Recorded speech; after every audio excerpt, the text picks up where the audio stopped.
At doon po sa mga kumukontra, may tanong po ako sa inyong lahat. Ano po ang naging naming kasalanan sa inyo para igapos nyo kami sa papel na wala namang silbi sa amin? Hindi po lahat ay pinagkalooban ng masayang pagsasama.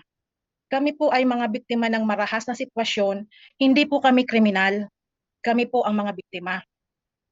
Senator Chess Escudero, nananawagan po ulit kami sa inyo. Bicolano ka din po. Marami pong mga Bicolano, Bicolana at mga Pilipino na tulad mo na nagnanais ng kalayaan o nagnais ng kalayaan. Subalit wala po kaming pera. Hindi po kami mayaman katulad mo na you can afford lahat. Isipin mo din po at i-consider mo din po ang mga hikaho sa buhay. Wala po kaming milyon-milyong pera para ibayad sa annulment. Annulment na walang kasiguraduhan at ginagawa lamang na palagatasan ng maraming abogado. Sa mga kababayan ko po na ayaw sa divorce, marahil hindi nyo po kailangan ngayon. Knock on wood, kailangan pagdating ng panahon kakailanganin ng iyong anak, kapatid mo, o maging apo nyo. Ano ang sasabihin nyo sa kanila kung isa kayo sa mga kumontra? Hindi lang po ito para sa ngayong pangkasalukuyan, pangangailangan, para din po ito sa mga darating pang panahon, para din ito sa mga kinabukasan ng mga susunod na henerasyon. Huwag na po nating ipahintulot na dumaan pa sa butas ng karayom ang ating mga anak para sa kanilang legal na kalayaan kung sila man ay walang palad sa pag-aasawa. Hindi ko naman ninanais na mapasama sila o mapasama sila, pero sa buhay, pero hindi po natin hawak o kontrolado ang buhay ng ating mga anak. Masarap, masaya, kung buo at nagmamahalan na pamilya. Pero kung bulok naman, bakit pa ipipilit mong isubo sa bibig ng iyong anak? Maraming nag-iisip na gusto lang namin ng mag-asawang ulit, kaya gusto namin ng divorce. Hindi po yan totoo. Iba-iba po ang sitwasyon ng bawat isa. Hindi po yan ang pinakadahilan ng diborsyo ng Pinas.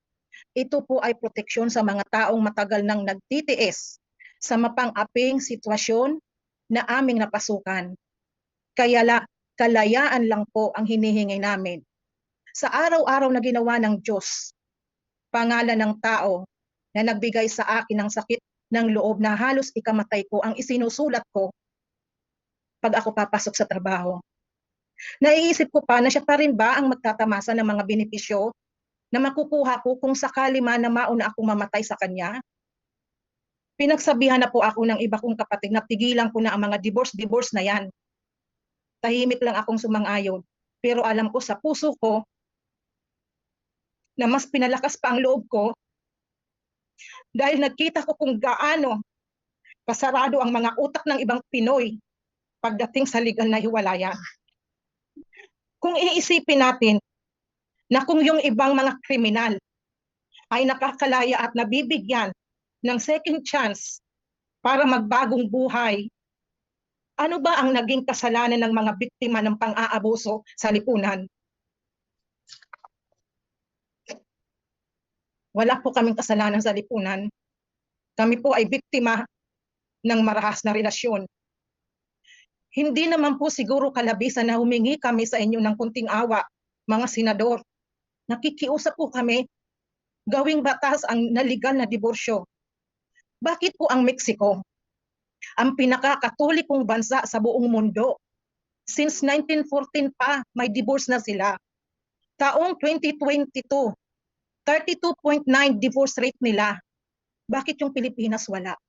Anong nangyayari sa atin? Tatapusin ko po itong mensahe ko sa sasabihin ko.